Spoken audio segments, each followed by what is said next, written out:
Aujourd'hui, dans le 91e épisode du Décodeur de la communication, vous allez enfin comprendre ce qu'est le métier de DIRCOM dans une agglomération ou dans une ville. J'en veux pour preuve ma 91e invitée, qui est Séverine Adam, directrice communication de la ville et de l'agglomération d'Épernay. Oui, nous parlons bien d'Épernay, la ville du Champagne. La vie de Séverine commence plutôt avec des maths, puis de l'anglais, puis du journalisme. Et aujourd'hui, cela fait 22 ans qu'elle est employée par la ville d'Épernay, où elle est directrice communication. Et croyez-moi, son job de DIRCOM est un job où l'agenda est assez serré. Je n'en dis pas plus, mais vous allez comprendre que le job de DIRCOM dans une ville est quelque chose d'assez sportif. Nous allons évidemment parler d'une thématique qui m'est chère, à savoir le courage. J'ai essayé de piéger Séverine, mais il n'y fit pas arriver, ce qui prouve que c'est une excellente directrice communication. Là non plus, je n'en dis pas plus. Mais en tout cas, ce qui est certain, c'est que je suis toujours Laurent François, fondateur et dirigeant de l'agence Maverick, et ça a été un véritable plaisir que d'interviewer Séverine. N'oubliez pas de noter 5 étoiles sur Apple et Spotify et de vous abonner au podcast. Très bonne écoute en compagnie de Séverine Adam, la DIRCOM de la ville et de l'agglo d'Épernay.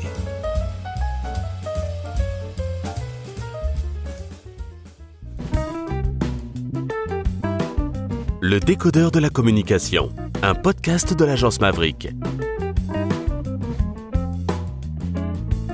Salut Séverine. Salut Laurent. Comment ça va ? Ça va très bien. Et toi ? Écoute, ça va très bien. J'ai d'emblée une question hautement stratégique, Séverine. Quel temps fait-il à Épernay ? Alors aujourd'hui, on a de la chance parce qu'on a quelques rayons de soleil, mais c'est vrai qu'en ce moment, c'est plutôt humide, comme dans pas mal d'autres endroits en France. Oui, alors il ne faut pas se moquer parce qu'il y a eu énormément d'inondations. Alors je vous rassure, chères auditrices, chers auditeurs, on ne va absolument pas parler de la pluie et du beau temps. Je te laisse te présenter en quelques mots et puis après on va rentrer dans le vif du sujet parce qu'il y a plein de choses à dire de par ton métier, de par tes équipes, de par ta mission, si je puis m'exprimer ainsi, et je parle même pas de ton parcours qui à la base est un peu hallucinant. Bref, je me tais, je te laisse parler. Alors, je suis la directrice de la communication de la ville d'Épernay et d'Épernay Agglo-Champagne, qui est donc l'agglomération d'Épernay. Épernay étant la ville centre de cette agglo. Alors la communication, c'est évidemment tout ce qui touche à l'image, aux outils, aux supports de communication d'une ville. Donc on va s'occuper aussi bien du journal municipal que de tous les outils digitaux de la ville. Pour l'agglo, c'est tout à fait la même chose. On va s'occuper d'événements, on va s'occuper de diffusion, de promotion, d'images au sens large, c'est-à-dire la notoriété du territoire, mais aussi films et photos. Ok, alors merci pour cette présentation qui est très brève, mais très punchy, comme je m'en doutais. Dis-moi, ça fait 22 ans, je dis bien 22 ans que tu as le même employeur. Comment se fait-il ? C'est quand même extrêmement rare aujourd'hui. Alors oui, en quelques mots, effectivement, j'ai atterri en maths sup parce que j'avais fait un bac C comme à l'époque la moitié de la classe, que j'aimais bien, alors non pas les maths, mais la physique-chimie. Mais depuis toute petite, j'étais très intéressée par le journalisme, donc je gardais ça dans un coin de ma tête. Et puis, après un an de prépa, là, j'étais convaincue que c'était moins ma voie que peut-être le journalisme. Donc, j'ai validé mon année quand même et j'ai bifurqué en fac d'anglais parce que ça me plaisait beaucoup et puis que surtout, j'avais en tête les concours des écoles de journalisme. Donc, je savais qu'il fallait que je fasse au moins 3 ou 4 ans d'études pour passer les concours. Donc, j'ai fait mes 2 premières années de fac à Troyes, dont je suis originaire, et j'ai fait mes 2 années suivantes à Paris 4, la Sorbonne. Et effectivement, en parallèle, j'ai pigé dans la presse locale. Et alors que je finissais de passer mes épreuves de maîtrise, en fait, la ville de Troyes m'a appelée pour me proposer de devenir rédactrice en chef des publications de la ville de Troyes. Alors, c'était un vrai hasard, je m'y attendais pas du tout. J'avais 3 jours pour me décider et finalement, j'ai accepté en me disant on va bien voir ce que ça donne. Je vais découvrir et puis allons-y. J'avais pris conseil autour de moi, notamment auprès de journalistes qui m'ont dit mais ça peut être intéressant parce que ça reste des techniques de journalisme. Donc vas-y et puis de toute façon, t'es jeune, si ça te plaît pas, tu pourras toujours rebifurqué. Et ça, c'était en 98. Et du coup, en 2023, je suis toujours dans la communication publique territoriale. Sauf que je suis restée 3 ans à Troyes et que en 2001, j'ai atterri à Épernay, où là, je suis toujours. Voilà, donc 22 ans après, madame est toujours à Épernay. Alors, ce qui est très très rigolo, c'est que lorsque l'on t'appelle pour ce journal municipal, tu es encore une fois, tu n'es même pas jeune diplômé, hein, c'est-à-dire que tu as déjà des diplômes, mais tu n'as pas terminé tes études. Je rappelle que tu voulais faire les concours d'école de journalisme. Et que comme ça faisait 4 ans que tu faisais du journalisme, tes collègues journalistes te disent, c'est peut-être pas la peine, vas-y, fonce. Hein, ouais, tout à fait. Hein, voilà, et je trouve ça fantastique. Alors, j'ai validé ma maîtrise quand même, hein, j'ai voulu avoir mon diplôme, mais du coup, la ville de Troyes a accepté. En revanche, j'ai pas passé les concours, puisque j'ai tout de suite été embauchée. Donc, voilà, j'ai enchaîné. Bon, alors c'est quand même idéal pour quelqu'un qui est, on va dire, diplômant ou un jeune diplômé. Je trouve ça absolument génial. Et ce qui est encore plus génial, c'est que finalement, tu devais avoir, entre guillemets, une sorte de balisage pendant 2 ans chez ton premier employeur. Et boum, au bout de 2 mois, et non pas 2 ans, il te tombe, entre guillemets, une promotion sur le coin de la figure. Oui, alors ça, c'était à Épernay. J'avais déjà fait 3 ans à Troyes. Et effectivement, quand après... Le maire d'Épernay m'a proposé de venir à Épernay. Le challenge, c'était de passer le journal municipal à la mensualisation parce qu'il y en avait un, mais qui paraissait 1 à 2 fois par an et il voulait que ça devienne mensuel. Et moi, c'était mon métier d'origine, la presse territoriale. Donc, j'ai dit, allez, hop, banco. Sauf qu'en fait... oui, et puis il m'avait aussi dit que la DIRCOM qui était en poste avait d'ores et déjà prévu de ne pas rester pendant des années et que peut-être au bout de 2 ans, elle partirait et que si ça se passait bien, peut-être que je pourrais prendre sa suite. Sauf que ça ne s'est pas passé au bout de 2 ans, ça s'est passé au bout de 2 mois. Elle est partie pour raisons personnelles beaucoup plus vite que prévu. Et du coup, je me suis retrouvée en responsabilité beaucoup plus vite que prévu. Avec, à l'époque, c'était une équipe beaucoup plus petite que maintenant, avec des gens qui finissaient des contrats, une personne qui s'est cassé la jambe, enfin bon. Et je me trouvais à un moment donné, on s'est retrouvés à 2, en fait. C'est-à-dire que je me suis retrouvée toute seule avec... une stagiaire que je venais d'embaucher et qui, 22 ans après, est toujours là puisque c'est devenu mon adjointe. Et on a constitué toute l'équipe au fur et à mesure. Donc c'est absolument génial, c'est ton bras droit ou ton bras gauche, peu importe, mais en tout cas c'est ton adjointe et je trouve ça sensationnel. Justement, quand on est DIRCOM d'une ville et de l'agglomération, tu as un poste, comme on dit, mutualisé. C'est quoi les enjeux quand tu es DIRCOM de la ville et de l'agglo d'Épernay ? Alors, les enjeux, on est dans le service public. Donc, on est au service du public, des habitants. Donc, c'est expliquer tout ce qui se passe dans la ville, tout ce que la collectivité fait pour ses habitants dans les différents domaines de compétences. Et c'est très large. Au niveau de la ville, on va retrouver l'éducation, on va retrouver l'urbanisme, la culture, les sports. Et au niveau de, entre autres, parce qu'il y en a beaucoup. Et au niveau de l'agglo, on va retrouver tout ce qui est déchets, développement économique, équipements tels que les espaces aquatiques, l'eau et l'assainissement. Voilà, c'est vraiment très très large. Donc c'est expliquer toutes les actions que les collectivités mènent à destination des habitants. C'est promouvoir aussi nos actions, nos projets via différents moyens et supports de com dont je parlais tout à l'heure. Et puis, c'est être garant aussi de l'image des collectivités. C'est-à-dire qu'on doit véhiculer un message aux habitants dans un premier temps, mais ça peut être aussi à d'autres types de publics. Ça peut être des acteurs socio-économiques, ça peut être des touristes. Nous, on est une destination, Épernay étant la capitale du Champagne, on est une destination touristique assez importante en termes de nos tourismes. Donc voilà, c'est vraiment promouvoir toutes nos actions, nos projets, et puis être garant de cette image du territoire. Il ne faut pas oublier que dans des collectivités territoriales, il y a des équipes d'élus qui sont donc à la tête de ces collectivités. Et nous, techniciens, tous ceux qui travaillent dans les services sont des techniciens. on est là pour mettre en œuvre en fait tous les programmes qui sont présentés lors des élections. Et donc au niveau de la communication, on est là justement pour communiquer sur ce qui est fait pendant les mandats. Donc c'est ça en fait, être DIRCOM d'une collectivité. Alors à très gros traits, il y a beaucoup d'autres missions parce qu'on est aussi dans le dialogue avec les habitants. Il y a aussi toute une partie de participation citoyenne, par exemple. Enfin, mais globalement, si je dois retenir quelques éléments principaux, c'est vraiment ça, être dans la transmission, le dialogue, le partage avec les habitants et être garant donc de cette image de territoire. Merci à toi alors d'avoir expliqué les choses, mais il y a une question qui me vient à l'esprit là tout de suite. Les citoyens peuvent un tout petit peu, entre guillemets, tabasser. Quand ils ne sont pas contents, ils le font savoir. Nous sommes dans un pays qui a l'habitude de revendiquer, et c'est ça qui fait aussi la force de notre magnifique pays, qui est le plus beau du monde. Tu vois, j'en suis ému chaque fois que je parle de la France. Mais il y a aussi un dialogue parfois avec des élus qu'il faut avoir, parce que parfois, comme chez tous les DIRCOM, dans le privé ou dans le public, il peut y avoir quelqu'un au-dessus qui te dit « Oui, non, mais il faudrait faire ci, il faudrait faire ça, blablabla, bla, et ça va parfois un peu à l'encontre de ta stratégie. Comment tu gères, dans un premier temps, tout ce qui est feedback des citoyens? Et est-ce que tu estimes en avoir suffisamment?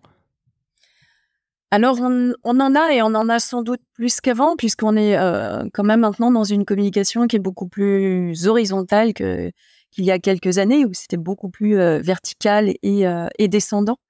Par exemple, sur les réseaux sociaux, on a directement des réactions sur nos réseaux sociaux, que ce soit en direct sur les murs, sur le mur Facebook, ou alors carrément en message privé. Ça, c'est des choses qu'on n'avait pas forcément autant avant. Et puis, de toute façon, quand les réseaux sociaux n'existaient pas, on les avait pas du tout. On en a toujours eu, par exemple, lors de réunions publiques. Ça existe encore. Et la communication orale directe, pour moi, elle est super importante, surtout dans des échelons comme ça de proximité. La ville étant le premier, parce que le maire, c'est bien souvent la première personne avec laquelle les habitants sont en contact, quoi. Donc ça existe toujours, mais maintenant, il y en a plus, notamment avec tous les outils digitaux, et puis parce que les gens ont de nouveaux usages, ont pris l'habitude de plus s'exprimer, de plus prendre la parole, d'être plus entendu, et c'est heureux.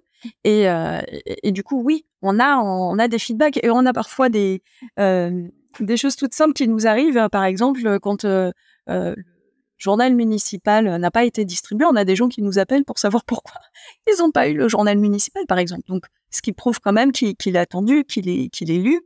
Donc ça, c'est un retour qu'on a tout de suite. Et puis, ça nous est arrivé aussi d'avoir sur des campagnes de com qu'on a pu faire différentes réactions, des gens qui nous disaient qu'ils appréciaient quand on les mettait en ligne, ou le contraire, qu'ils adhéraient pas. Donc, il y a beaucoup plus, je trouve, d'expressions par différents moyens maintenant qu'avant. Et justement, est-ce que parfois tu te heurtes un petit peu, comme certains élus peuvent se heurter à ça, à de la violence? Je suis désolé d'employer ce terme-là, parce que tu sais bien que sur Twitter, qu'on appelle aujourd'hui X, ça tire souvent à balles réelles, sur les réseaux sociaux aussi. Bon, il y a aussi ce pseudonymat ou cet anonymat. Tu as été victime, ou ton équipe, des gens de ton équipe ont été victimes de ça? On a pu, oui, effectivement, être critiqués sur les réseaux sociaux, comme d'autres. Et dans ces cas-là, il faut être très pragmatique. Faut voir si on réagit ou pas. Parfois, il y a une régulation qui se fait même par d'autres internautes. Ça nous est arrivé aussi. À titre personnel, à un moment donné, j'ai voulu rentrer en contact avec un des internautes qui nous trollait un petit peu en message privé. Et là, comme par hasard, plus de son, plus d'image. Donc, voilà, ça peut arriver. Moi, j'essaie de garder un petit peu de distance avec ça pour savoir si il faut réagir ou pas en fonction des propos qui sont tenus. Évidemment, sur nos réseaux sociaux, on a une charte. On n'accepte pas tout ce qui est propos diffamatoires et tout ça. Donc, si on modère, alors a posteriori évidemment, mais s'il y a des gens qui vont trop loin, ça nous est arrivé de modérer des propos qui étaient diffamatoires. On le fait très peu, mais quand ça rentre plus dans le cadre de notre charte, ça nous est arrivé de le faire. Il faut quand même qu'on garde vraiment un échange qui reste respectueux et courtois, et et à notre attention également, quoi. Ce qui est tout à fait normal parce que tu n'es pas là pour te faire tirer à boulet rouge dessus. Ton équipe, Oui. en tout cas tes 2 équipes, parce que Oui. je le rappelle, ton poste est mutualisé, ville et agglomération d'Épernay.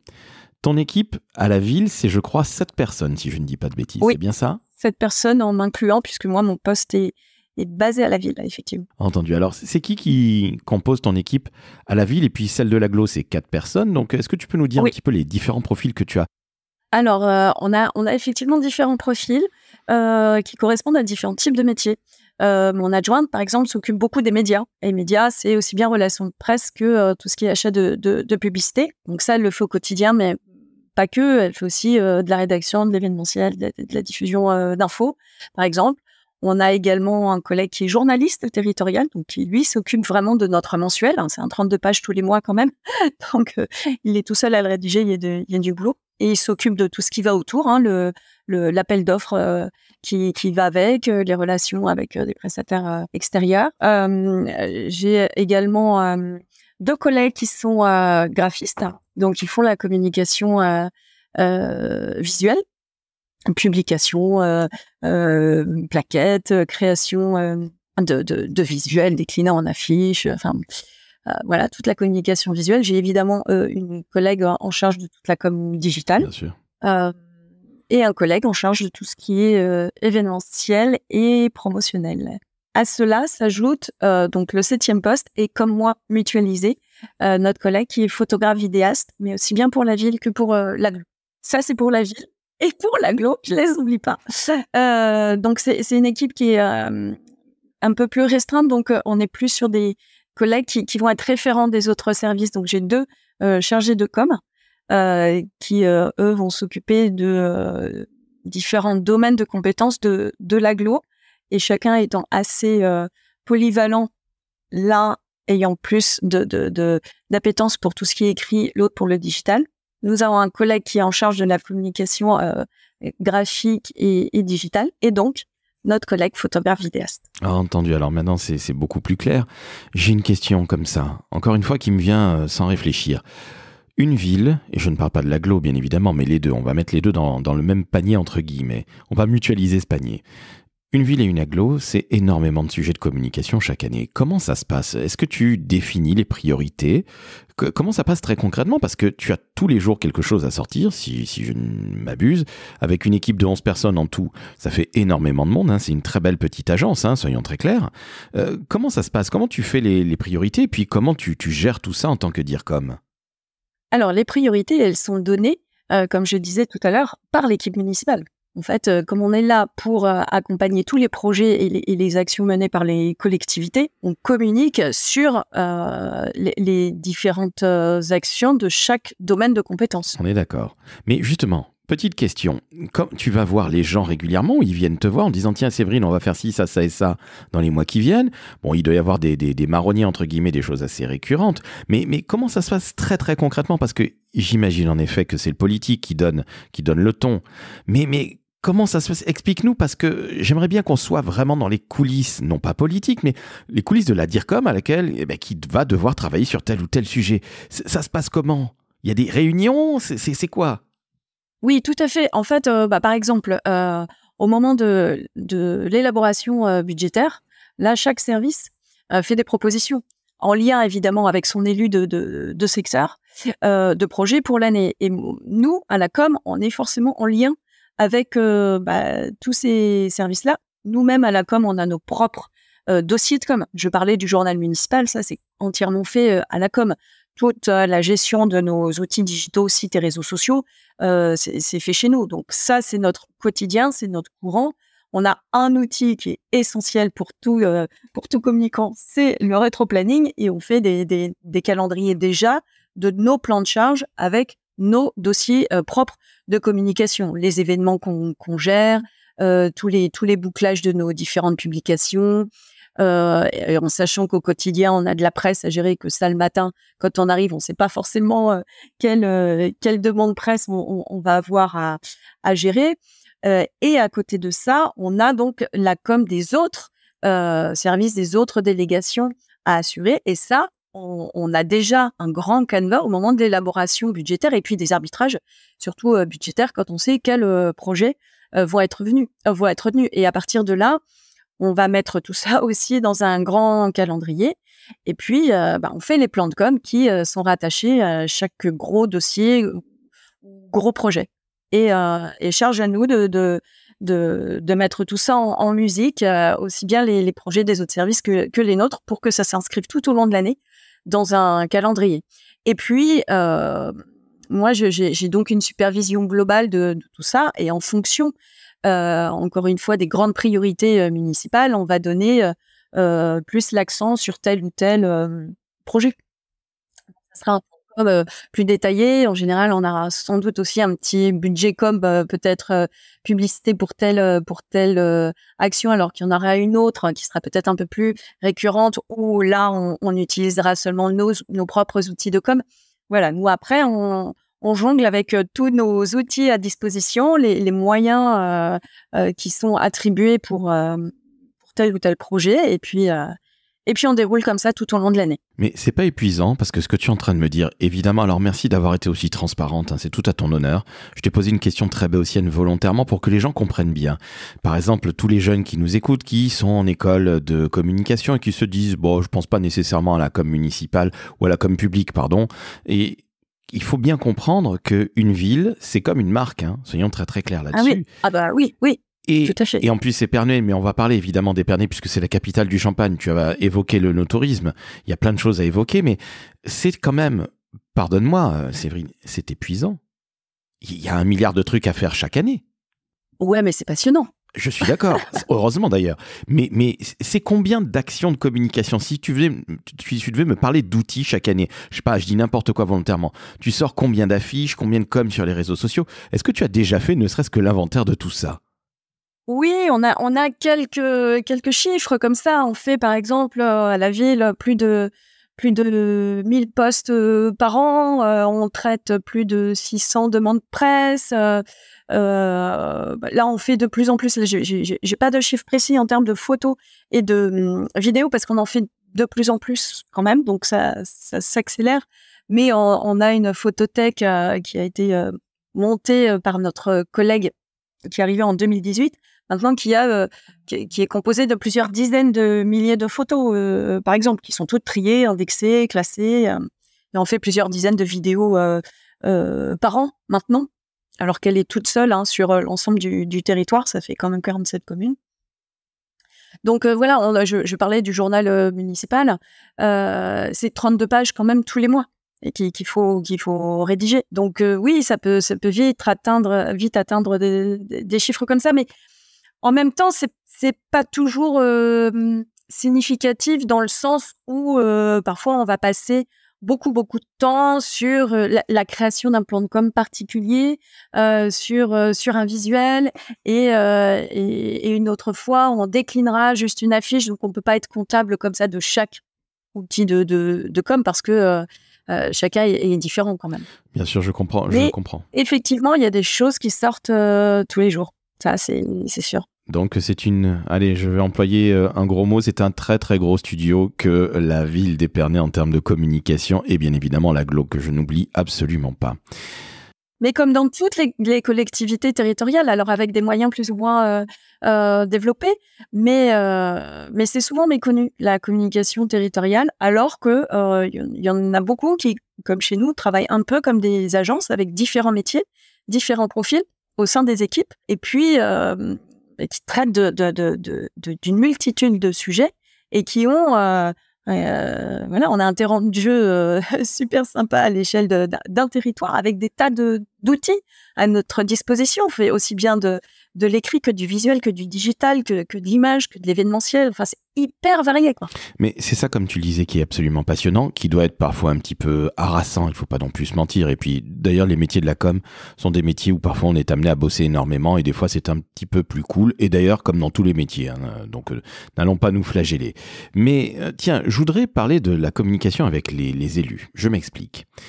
Les élus ont souvent des DIRCAB, des directeurs ou directrices de cabinet. Parfois, ça peut un peu faire le bisbille entre la communication, le cabinet, les élus qui ont leur propre vista de la communication. Et puis, on se retrouve à faire une jolie petite affiche ou un joli petit événement. Bon, je sais bien que ce n'est pas ce qui t'arrive parce que tu es trop respecté là où tu es. Ça fait 22 ans que tu es dans la place. Donc, voilà. Mais justement, comment ça se passe, toi, en tant que DIRCOM? Comment est-ce que tu gères la relation avec les élus? Parce qu'il y a des élus qui te font confiance depuis extrêmement longtemps, d'autres qui arrivent, peut-être qu'ils vont se méfier, peut-être qu'ils vont vouloir te dégommer. Alors, c'est pas Dallas, ton univers impitoyable à Épernay, que ce soit très très clair. Mais comment tu gères ça? Parce que ça non plus, ça doit pas être si simple que ça à gérer, hein.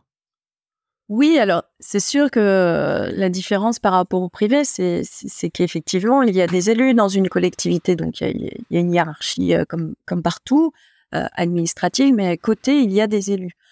Bah, j'allais dire, chacun a son rôle et a sa place. Et ce n'est évident ni pour des élus qui arrivent, ni même de la même façon pour des techniciens qui arrivent de trouver ses marques tout de suite. Donc, il y a une phase forcément d'acclimatation, de découverte, et puis surtout d'échange. Alors évidemment, les élus avec lesquels on travaille depuis longtemps, il y a une, enfin, il faut se le souhaiter, mais il y a une confiance qui s'instaure à partir du moment où chacun est dans son rôle. Et puis nous, normalement, techniciens, on est experts dans notre domaine, donc on travaille avec les élus pour leur proposer des choses et ensuite pour mettre en œuvre les décisions. Mais c'est nous, normalement, qui maîtrisons la technique et les élus, eux, font les choix stratégiques. Ils décident et rapportent, évidemment, auprès des habitants, tout ce qui est fait pour la ville. Donc, en fait, c'est une collaboration à trouver. Et puis, en expliquant, certains ne connaissent pas forcément non plus nos métiers. On a beaucoup d'élus qui sont actifs, qui ont eux-mêmes leur métier. Parfois, ils découvrent aussi quand ils arrivent le fonctionnement d'une collectivité. C'est pas évident pour eux non plus. Donc, il faut se rencontrer, échanger, montrer, expliquer ce qu'on fait et puis apprendre à travailler ensemble. Mais bon, le président de l'agglo et qui était le maire d'Épernay jusqu'il y a encore peu de temps, puisque maintenant il est président de la région Grand Est. Je le connais depuis 25 ans. On s'est connus dans le cadre du travail. Et évidemment, au bout de 25 ans, en général, on travaille quand même en toute confiance. Mais j'ai également un élu avec lequel je travaille depuis plus de 20 ans sur tout ce qui est événement. Et ça s'est toujours très bien passé en 20 ans. Là, nous avons une nouvelle maire, mais qui faisait partie de l'équipe précédente. Évidemment, elle a changé de positionnement. Elle était première adjointe, elle est devenue maire. C'est pas la même responsabilité et elle savait déjà ce qu'on faisait, mais là, évidemment, elle rentre un peu plus dans le détail. Et voilà, ça se fait aussi naturellement puisque on doit travailler ensemble. Les élus ne sont pas techniciens, mais nous, techniciens, on n'est pas élus. C'est vraiment des collaborations à mettre en place. Et puis, voilà, il faut apprendre à travailler ensemble. Et puis, c'est vrai que ce qui peut parfois, quand on vient du privé, désarçonner, c'est du coup qui prend la décision. Voilà. La hiérarchie administrative, quand on a des élus.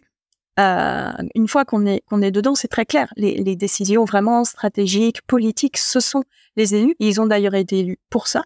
Et les techniciens, eux, vont prendre des décisions, en tout cas pour tous les responsables d'équipe, des décisions techniques qui qui relèvent de leur domaine d'expertise.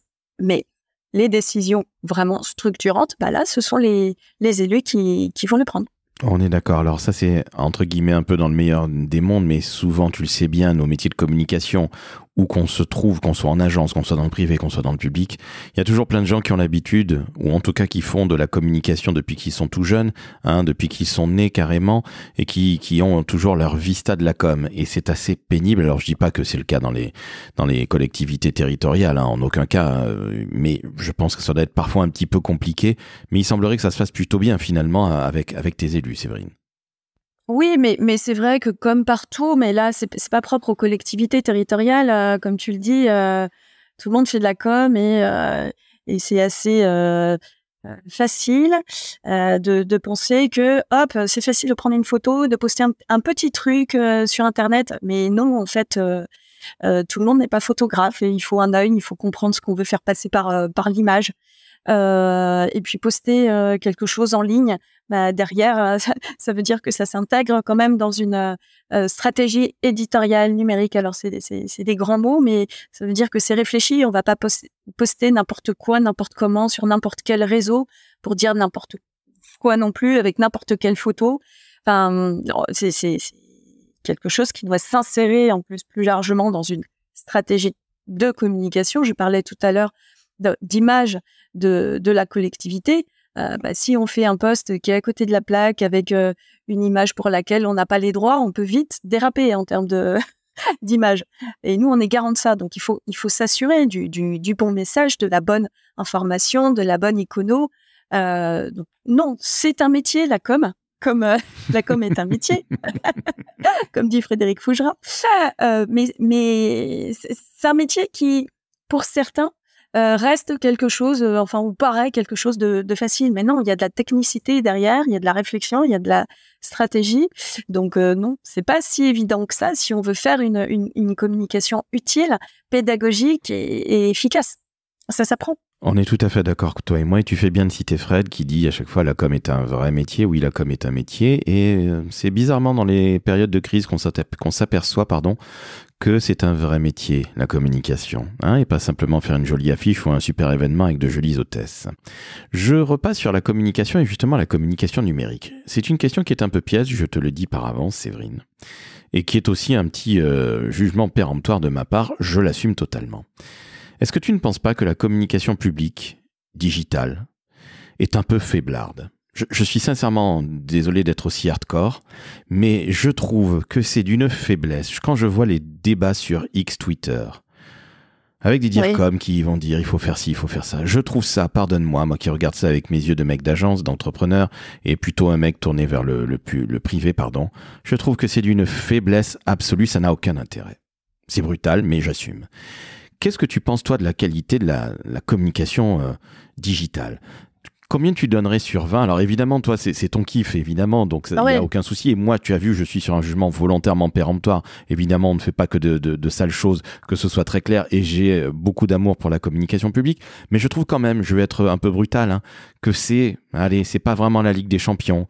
Je pense qu'il y a pas suffisamment de prise de risque. J'ai l'impression que tout le monde a peur de tout. Ça me fatigue. Quelle note tu donnes à la com publique digitale, toi, Séverine ? Oui, je vais te demander de te mouiller. Ouais, alors c'est difficile de donner une note parce que la communication digitale est forcément différente d'un territoire à un autre parce que derrière, il y a des questions de moyens aussi. Tu fais pas la même com digitale quand tu es dans un territoire où tu vas être tout seul à faire la com du territoire en ruralité ou dans certaines communautés de communes. Ça peut être le cas.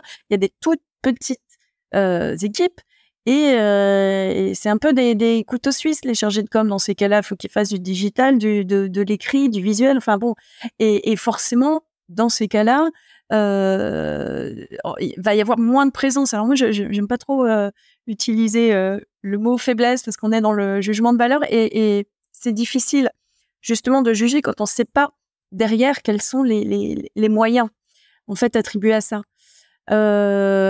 Donc non, tu m'entraîneras pas, Laurent, à donner une note sur la communication digitale parce que c'est un peu trop compliqué de savoir derrière l'objectif de telle ou telle ville ou agglo, département ou région sur la com digitale. On ne connaît pas les moyens, que ce soit les moyens humains ou les moyens matériels pour le faire. Donc, chacun essaie de le faire à sa mesure et surtout aussi, on le fait en fonction de sa typologie d'habitant, par exemple, en ce qui me concerne. Moi, je vais pas faire, évidemment, la même com digitale à Épernay que la com digitale à je sais pas, à Lille, par exemple. On n'est pas du tout sur les mêmes catégories de villes, mais on n'est pas non plus du tout sur les mêmes catégorie d'habitants. Absolument, je suis tout à fait On n'est d'accord. pas une ville étudiante. L'île regorge d'étudiants. C'est évidemment pas la même com digitale. Bien sûr, alors on va saluer... Donc, on adapte nos outils aussi à nos habitants, heureusement. Alors on est tout à fait d'accord, on va saluer Reynald Thuillier qui va évidemment se reconnaître, qui est un homme formidable en Haute-Savoie et qui est tout seul à la communication dans sa commune de 1800 personnes. Alors tu as tout à fait raison Séverine, hein, je l'avoue. C'est vrai que les moyens font souvent la différence. C'est évident, c'est comme partout. Mais est-ce que tu ne penses pas que ça manque un peu d'audace tout ça ? Quelles sont aujourd'hui les campagnes de com réellement audacieuses? Parce que, tu vois, même dans le privé, tout le monde dit que maintenant, on ne pourrait plus faire les campagnes de com des années 80, par exemple. Donc, c'est aussi lié au contexte, peut-être. C'est sûr que maintenant, c'est peut-être un peu plus compliqué. On est dans une ère où, effectivement, peut-être qu'on fait un peu plus attention à ce qu'on montre à voir au message, peut-être, mais je parle pas pour notre collectivité, je parle en général. Bien sûr. Tu ne penses pas que les DIRCOM, d'où qu'ils viennent, public, privé, peu importe, mais tu ne penses pas que justement les DIRCOM manquent un tout petit peu de courage ? J'allais dire autre chose, mais je crois qu'il y a un moment où, je comprends, hein, on est dans une période où tout est très compliqué. Les réseaux sociaux viennent compliquer les choses d'une force formidable. Le contexte économique et social dans notre pays, on va rester que chez nous, il est très très très compliqué. Mais à un moment, tu ne penses pas, Séverine, ça fait 22 ans que tu es DIRCOM, tu ne penses pas, et je ne parle pas de toi, hein, et je ne veux aucune attaque ad hominem en aucun cas, mais tu penses pas que le métier de DIRCOM manque un tout petit peu de courage? Enfin, j'aimerais bien qu'il y ait plus de DIRCOM entreprenants, qui sachent taper du poing sur la table. Je ne doute pas que tu l'aies fait, on l'a tous fait dans nos vies, mais je vais lâcher le mot, ça manque un peu de burn, tout ça, ou d'ovaire. Et ça m'ennuie très honnêtement parce que notre jeunesse, elle est revendicative, elle a envie de faire des choses. Alors il faut savoir aussi être un peu tempéré. Mais je trouve que ça manque un peu d'ovaire ou de burn. Pardonne-moi l'expression qui est extrêmement peu chatière, mais à un moment, il faut taper un peu du poing sur la table. C'est ça aussi notre job de communicant. T'es pas d'accord ? Oui, mais après, moi, tu vois, faire le buzz pour le buzz... Bon, moi, mon objectif, c'est vraiment de faire passer un message, mais qui soit reçu au bout du compte, que ce soit efficace. Et c'est pas forcément c'est pas forcément en sortant du cadre en permanence qu'on y arrive, parce que parfois, ça va être la forme qui va prendre le pas sur le fond. Pour moi, c'est une question d'équilibre. Non, le courage là-dedans... Moi, je pense pas en termes de courage, je pense plus en termes d'efficacité et de pertinence. En général, pour essayer de faire de délivrer des messages qui percutent, quoi, qui arrivent aux gens et que les gens comprennent. On est tout à fait d'accord, toi et moi. La créativité pour la créativité, juste se faire plaisir, ça s'appelle les lions à Cannes. Hein, donc très très peu pour moi, ce genre de choses-là. Et puis on est aussi quand même dans un contexte de plus en plus aussi de sobriété. De sobriété dans tous les sens du terme. On parlait tout à l'heure de développement numérique, mais la sobriété numérique, par exemple, bien sûr, en fait partie. Bien sûr. Et c'est vrai que moi, j'ai plutôt tendance à penser que, alors sans être sobre, pareil, sans tomber dans la caricature de la sobriété, mais parfois un peu de simplicité, justement, ça ne nuit pas, bien au contraire. Donc, voilà, il y a tous ces paramètres-là à prendre en compte, mais également, et je pense qu'on ne peut pas y couper, dans une société, dans une époque où, effectivement, c'est sans doute peut-être un peu plus difficile de pas d'être plus créatif, mais de sortir vraiment du cadre, comme c'était un peu plus le cas il y a 30 ans, peut-être. On est d'accord, mais ce que j'évoquais également, c'était pas uniquement la communication vis-à-vis des publics, des différents publics et de la créativité ou la stratégie. Ce que j'évoquais, c'était aussi la place du DIRCOM. c'est-à-dire que ce courage, ces ovaires ou le reste, c'était aussi par rapport à notre métier. Tu l'as dit tout à l'heure, il y a beaucoup de gens qui ont l'impression de savoir faire de la com depuis qu'ils sont nés. Comme le dit Fred Fougerat, la com est un métier et un vrai métier, voire de vrais métiers. Et c'est aussi peut-être pour cette raison-là qu'il faut peut-être parfois un tout petit peu plus sortir les crocs, je ne parle même pas de dents, tu vois, sortir les crocs pour se faire respecter, parce que j'ai pas envie que nos jeunes générations se disent, bon, finalement, à quoi bon aller faire de la com? C'est un métier où je vais bosser beaucoup, je vais pas nécessairement être payé royalement au bar, et en plus, il y aura toujours quelqu'un qui va me dire, non, mais moi, j'ai une idée qui est mieux que ça parce qu'il est plus élevé. Tu comprends? C'est surtout de ça dont je voulais parler. C'est vrai que Ah oui, mais après, ça n'empêche pas d'avoir de temps en temps, et même souvent, des idées, et d'essayer de pousser, de proposer quelque chose qui va être tout d'un coup, voilà, original, ou jamais fait, ou jamais vu, et de travailler aussi avec des prestataires qui vont pouvoir t'amener dans des champs que t'as pas forcément en interne, et proposer des choses complètement nouvelles. Moi, j'ai 2 exemples en tête.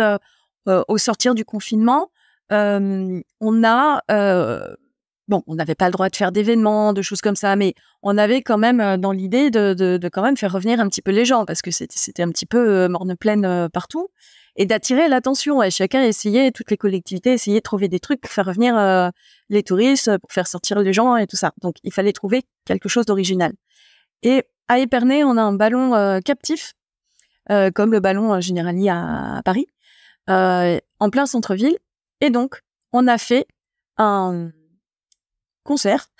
On a mis un DJ dans le ballon captif, et on l'a diffusé sur les réseaux sociaux en direct. Ah, la classe. Alors ça, c'est super audacieux. Et en même temps, on a fait le lancement sur France 3 en direct en appuyant sur un bouton. Là, pour le coup, fallait être un petit peu courageux, et notamment aussi pour mon prestataire qui lui assurait toute la partie vraiment technique et film de ce concert. Et moi, c'est vrai que je me disais, si je me plante, le maire appuyait sur le bouton en direct sur France 3, si ça marche pas, c'est moi qui l'avais soutenu, poussé, et qui avait dit que c'était possible. Si ça n'avait pas fonctionné, bon, ça a été difficile, un petit peu compliqué. Et ça n'avait jamais été fait. On a fait, je sais plus, 100 000 vues. Après, le concept a été repris. Il y a eu d'autres concerts dans le ballon. Mais c'est né d'une discussion avec un jeune vidéaste de talent, de très grand talent qu'on a sur le territoire, et qui est venu comme ça avec un concept un petit peu fou. Et j'ai dit, mais oui, Banco, on peut essayer de faire comme ça. C'était pas facile, parce que tu fais pas ce que tu veux avec un ballon captif. Dès qu'il y a trop de vent, tu peux pas le faire voler. Donc, en plus, c'était quelque chose qu'on ne pouvait décider qu'au dernier moment, donc mobiliser les équipes au dernier moment, et on pouvait pas faire de com. On pouvait pas faire de com puisque on n'était pas sûr de notre coup. Donc, la com se faisait la veille. Donc, ça a vraiment été un coup comme ça, un one shot. Et ça a super bien fonctionné. Mais on a mis 3 mois à le faire. On l'a décalé plusieurs fois. Mais c'était super, parce qu'on en a parlé après. Enfin, on nous en a reparlé après coup. Et là, tu vois, tu parlais de courage. Alors, est-ce que c'était du courage? En tout cas, c'était sans doute un petit peu d'audace et de créativité pour faire ça, ce qui ne s'était jamais fait ailleurs, pour faire parler d'Épernay. Parce qu'évidemment, dans ce concert-là, on avait quand même tourné des images de notre ville, de nos coteaux et tout ça, pour l'intégrer pour faire des incrustes pendant la diffusion. Donc voilà, ça c'est quelque chose de complètement enthousiasmant. On l'avait jamais fait. Il y a cette prise de risque et c'était au bénéfice du territoire, et c'était super. Ça, on peut le faire. Eh ben absolument, et je dis bravo, parce que ça, c'est de l'audace, c'est du courage, c'est tout ce que tu veux, et je trouve ça fantastique. Alors, je suis désolé de ne pas en avoir entendu parler. C'était il y a quelques temps, tu l'as dit toi-même, période très compliquée, puisqu'on était sortir du confinement, donc tout était très brinque-ballant, et je trouve ça d'autant plus courageux et d'autant plus louable que vous ayez mis ça en place, et en plus, ça a été couronné de succès, donc je dis bravo. Donc, vous voyez, chères auditrices, chers auditeurs, que oui, même quand je suis péremptoire et que je tabasse volontairement, eh bien, oui, dans la communication publique, la communication territoriale, on est capable de faire de très belles choses, et Séverine vient de nous le prouver, qui plus est dans une période ultra difficile. Séverine, j'ai 2 dernières questions pour toi. Elles sont pas si simples que ça, je te le préviens par avance, mais quelque part tu commences à avoir l'habitude avec moi. Première question, quel conseil tu donnes un jeune ou un moins jeune qui veut travailler dans la communication? Alors déjà, il faut être curieux.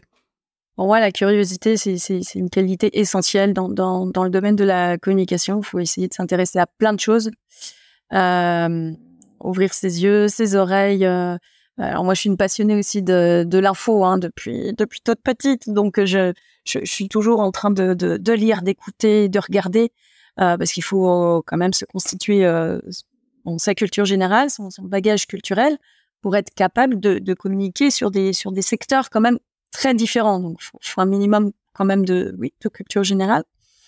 Et puis, il faut pas hésiter à pousser les portes pour aller découvrir en vrai ce que c'est que le métier de communicant. Bon, il y a beaucoup de formations qui existent, mais la communication territoriale, publique, mon univers à moi est encore souvent méconnu.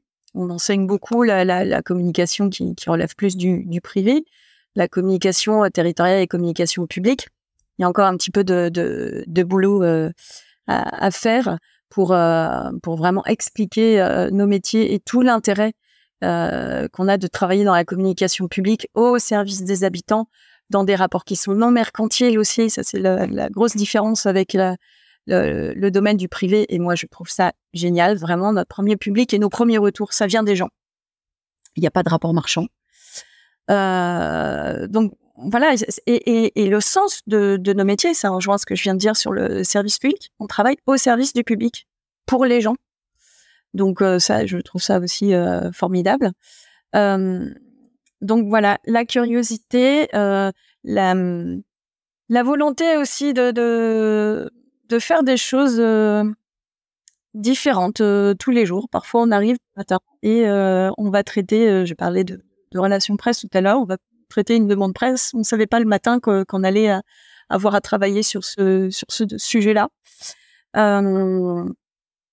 Donc, aimer faire des choses différentes, aimer découvrir, aimer aussi se remettre en cause, parce que le métier de communicant, nos métiers de com évoluent beaucoup. Moi, je fais plus le même métier maintenant qu'il y a 20 ans. C'était pas les mêmes outils, le digital n'était pas développé, donc il faut toujours être en alerte comme ça, aimer apprendre, avoir aussi du bon sens, aimer s'adapter, être adaptable. Ça, c'est assez essentiel dans nos métiers. Avoir le goût du contact, bien évidemment, mais là, ça paraît quand même assez évident. Et avoir le goût des autres. Parce que quand on communique pas tout seul. On communique avec des gens. Donc, si on n'a pas le goût des autres, à un moment, il y a quelque chose qui va pas bien. Donc voilà, c'est déjà pas mal, je crois. En effet, merci beaucoup pour ces conseils. On va encore noter que Le goût des autres, c'est un bouquin de Fred Fougerat. Mon Dieu, on va croire que je suis payé par Fred Fougerat pour faire sa promotion. J'ai ma dernière question, Séverine. Elle est loin d'être facile, celle-là. Qu'est-ce que tu kiffes le plus dans ton métier de DIRCOM? La diversité de ce qu'on peut faire. C'est-à-dire qu'on communique sur énormément de sujets différents, avec beaucoup d'outils eux-mêmes différents. Donc, c'est vraiment, comme je disais tout à l'heure, un terrain de jeu vraiment sympathique. Et puis, on fait des journaux, on fait des sites, on est sur les réseaux sociaux, on fait des événements. Enfin, franchement, si on s'éclate pas quand on fait tout ça, on est vraiment dans des métiers sympas, quoi, passionnants. Alors, tu le disais tout à l'heure, oui, on peut travailler beaucoup dans ces métiers-là. Faut pas avoir forcément l'œil sur la montre. Mais c'est passionnant d'avoir à communiquer sur tous ces secteurs-là. Et encore une fois, enfin, moi, je suis vraiment convaincue par la com publique, parce que le service public est, comme je le disais tout à l'heure, ne pas être dans un rapport mercantile, ça, vraiment, j'apprécie beaucoup notre premier public, nos premiers retours, ça vient des gens, de nos voisins, des habitants de notre ville, de notre agglo. Enfin, on a une proximité qui est vachement sympa. Alors, avec le revers de la médaille, parce que quand les gens n'apprécient pas, on le ressent, on le reçoit tout aussi vite. Mais cette proximité, c'est quand même sympa. Et dans la com, en plus, on voit ce qu'on fait. Ça a quand même un côté gratifiant. Quand on fait un journal, on le publie, on l'édite, il est distribué, il est diffusé, on espère qu'il soit lu. Mais on voit ce qu'on fait. Quand on fait une affiche, elle est affichée. Les réseaux sociaux, on voit ce qu'on écrit, on voit ce qu'on prend en photo, on voit les vidéos. Donc il y a ce côté gratifiant qu'on n'a pas toujours dans tous les métiers quand même. Donc ça, c'est quand même sympa, je trouve. Eh ben écoute, merci à toi Séverine. On va se quitter sur cette très très belle parole. On voit ce qu'on fait et surtout, je le rappelle, que nous avons en général, particulièrement dans la communication publique, la communication territoriale, la communication d'une ville ou d'une agglo, on a un feedback quasi immédiat de la part des administrés, des citoyens, appelez-les comme vous voulez, bref, les populations. Donc ça, c'est absolument sensationnel. Et je crois que tu n'as pas besoin de nous prouver à quel point tu adores ton métier, Séverine. Et pour ça, je te félicite. Et oui, mais je pense que si on n'est pas passionné dans la com, on peut risquer de se lasser. Je connais beaucoup alors que ce soit évidemment parmi mes collègues, mais aussi dans tous les communicants, les confrères, les collègues qu'on peut avoir un peu partout en France. Il y en a quand même une grosse partie qui sont aussi passionnés que moi, parce que je pense que ça fait partie des métiers de passion quand même. Eh ben on est bien d'accord, si tu n'aimes pas la communication, ne viens pas. Si tu as juste envie de faire un 9 to 5, comme disent nos amis américains, eh bien je pense qu'il vaudrait mieux que tu fasses toute autre chose, toi qui nous écoutes. Séverine, je tiens à te remercier. J'ai fait exprès de te titiller et tu as magnifiquement bien répondu. Tu es une des plus belles ambassadrices de la com publique. Je te félicite à ce titre et je te fais même une très grosse bise. Bravo. Eh ben écoute, merci Laurent. Je t'en prie. Alors, chères auditrices, chers auditeurs, vous venez d'entendre une vraie DIRCOM du public. Alors, non pas qu'il y ait eu des fausses auparavant, bien au contraire. Mais là, c'est une femme qui a la com publique et le sens du public, l'intérêt public, l'intérêt général, chevillé au corps. Donc, quand on entend une femme aussi formidable, aussi sympathique que Séverine, qu'est-ce qu'on fait ? On s'abonne déjà au Décodeur de la communication, le podcast, le meilleur podcast de la com de France et de Navarre et même de l'univers. Et puis, on met aussi 5 étoiles sur Apple Podcast, toujours. On met 5 étoiles également sur Spotify et on laisse un formidable commentaire en disant « Mais Séverine est formidable ». Ou à l'inverse, Laurent est formidable. Bref, le Décodeur de la com est formidable, il a changé ma vie. Grâce à Séverine Adam, la directrice de la communication de la ville et de l'agglo d'Épernay. Que demande le peuple ? Une femme qui vient de la patrie du champagne. Elle ne pouvait évidemment qu'être pétillante et formidable. Bref, c'est le top haut de gamme. Séverine, je te remercie encore. Tu as été plus qu'au top. Tu as été encore plus haut que le ballon que tu as fait se balader avec le DJ dans les environs d'Épernay. Merci Laurent. Ciao, ciao, chers auditrices et auditeurs.